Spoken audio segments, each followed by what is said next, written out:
ধ্বংস তিন ব্যক্তির জন্য, যেটা আল্লাহ পাক রব্বুল আলামিন জিবরাইলের মাধ্যমে রাসূল সাল্লাল্লাহু আলাইহি ওয়াসাল্লামের কাছে প্রস্তাব দিয়েছে।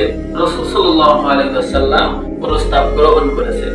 একদিন জুমার খুতবা দেওয়ার জন্য রাসূলুল্লাহ সাল্লাল্লাহু আলাইহি ওয়াসাল্লাম মিম্বারে ওঠার জন্য যখন প্রথম সিঁড়িতে উঠলেন, বললেন আমিন। দ্বিতীয় সিঁড়িতে যখন উঠলেন, বললেন আমিন। তৃতীয় সিঁড়িতে যখন উঠলেন, বললেন আমিন। সাহাবায়ে-কেরাম নামাজ শেষে রাসূলুল্লাহ সাল্লাল্লাহু আলাইহি ওয়াসাল্লামকে প্রশ্ন করলেন, ইয়া রাসূলুল্লাহ, আপনি সিঁড়িতে ওঠার সময় আমিন বললেন, আগে তো কখনো আপনাকে দেখিনি, আপনি আমিন বলছেন, এর ভিতরে কি ফায়দা আছে? রাসূল সাল্লাল্লাহু আলাইহি ওয়াসাল্লাম বললেন, জিবরাইল আমিন আমার কাছে এসে বললেন, যেই ব্যক্তি তার বৃদ্ধ পিতামাতাকে পাইল কিন্তু তাদের খেদমত করে তাদের খুশি করতে পারলো না, সেই ব্যক্তি ধ্বংস হয়ে যায়।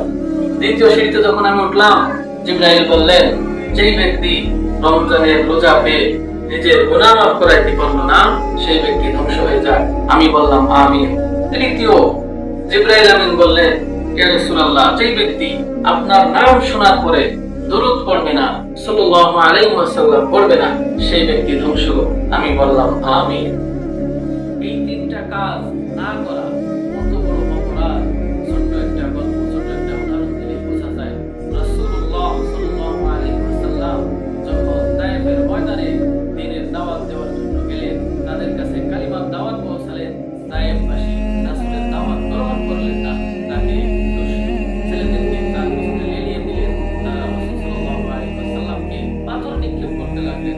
এত পরিমাণ পাথর রাসূল সাল্লাল্লাহু আলাইহি ওয়াসাল্লামের শরীরে নিক্ষেপ করেছেন, পুরা শরীর মোবারক দিয়ে রক্ত বেয়ে বেয়ে পড়তেছিল। এমন অবস্থায় জিবরাইল আসলেন, এসে বললেন, ইয়া রাসূলুল্লাহ, আপনি আদেশ করেন তায়েফবাসীদেরকে আমি ধ্বংস করে দেই। রাসূল বললেন, না জিবরাইল, তাদেরকে ধ্বংস করো না। তারা হয়তো আমাকে চিনতে পারে নাই, তাদের পরবর্তী প্রজন্ম তারা আসবে, তারা আমাকে চিনতে পারবে, আমাকে মানবে।